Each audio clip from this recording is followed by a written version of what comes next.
Su-34 एक बहुत ही multipurpose aircraft है। एक ऐसा फाइटर जेट है जिसको कि आप स्ट्राइक के लिए भेज सकते हो, अटैक कैपेबिलिटीज़ भी ये रखता है और साथ ही साथ बॉम्बिंग मिशन, हर तरह के बॉम्बिंग मिशन को अंजाम दे सकता है। जय हिंद दोस्तों क्या रूस का Su-34 भारत की एयरफोर्स में शामिल हो सकता है? क्या इंडियन एयरफोर्स का अगला विमान Su-34 होगा? दरअसल Su-34 ने यूक्रेन जंग में एक ऐसा कमाल दिखाया है जिसने दुनिया को हैरान कर दिया है। दरअसल यूक्रेन की एक कमांड पोस्ट को Su-35 ने एक एयर मिशन के दौरान उड़ा दिया। उसके बाद से ऐसे कयास लगाए जा रहे हैं कि जल्द ही Su-34 भारतीय एयरफोर्स का हिस्सा हो सकता है। हाल ही में खबर भी सामने आई है कि Su-34 जल्द ही भारत की जमीन पर लैंड करेगा और यहां पर अपनी हवाई ताकत का प्रदर्शन करेगा। इसी बीच कयास लगाए जा रहे हैं कि रफाल के बाद अब Su-34 इंडियन एयरफोर्स का अभिन्न हिस्सा बन सकता है। इसके बारे में डिफेंस एक्सपर्ट से हमने बात की है, वो भी आपको बताएंगे, लेकिन उससे पहले Su-34 की खासियत देख लीजिए।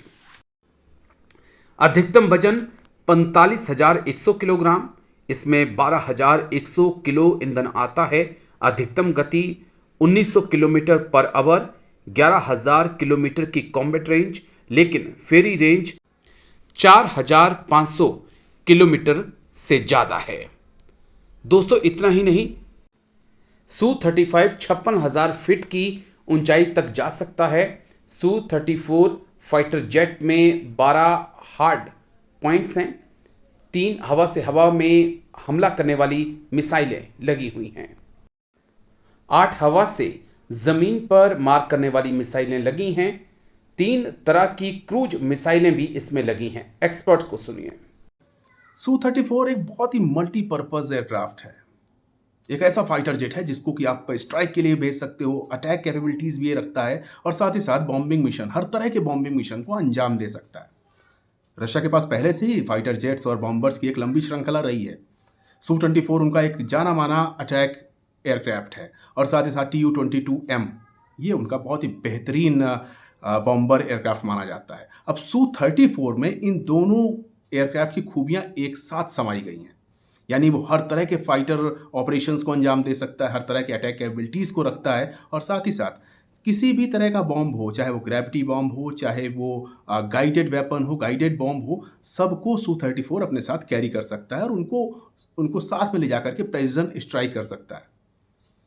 और अगर आप इसके रडार सिस्टम, इसकी अर्ली वार्निंग सिस्टम की बात करेंगे तो उसमें भी ये महारत रखता है। 250 किलोमीटर दूर से ये दुश्मन को पहचान लेता है, यानी अपने टारगेट को चिन्हित कर लेता है और 250 किलोमीटर दूर से अपने वेपन्स को डिप्लॉय कर सकता है। ये बहुत बड़ी बात है कि दुश्मन की सीमा में बिना जाए हुए दुश्मन को नेस्तनाबूद कर सकता है।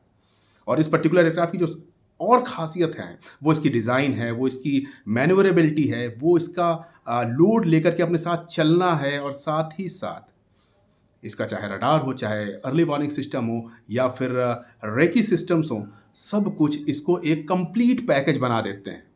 यानी हर तरह की भूमिका, हर तरह के वेदर में ये निभा सकता है। और ये एयरक्राफ्ट होना रशियन एयरफोर्स के लिए एक बहुत बड़ी ताकत है। सिर्फ यूक्रेन वार के लिहाज से ना भी देखें तो भविष्य में अगर नाटो के साथ कॉन्फ्लिक्ट बढ़ता है तो वहाँ पर भी Su-34 जैसे एयरक्राफ्ट पूरे के पूरे युद्ध की दिशा को बदलने का मादा रखते हैं।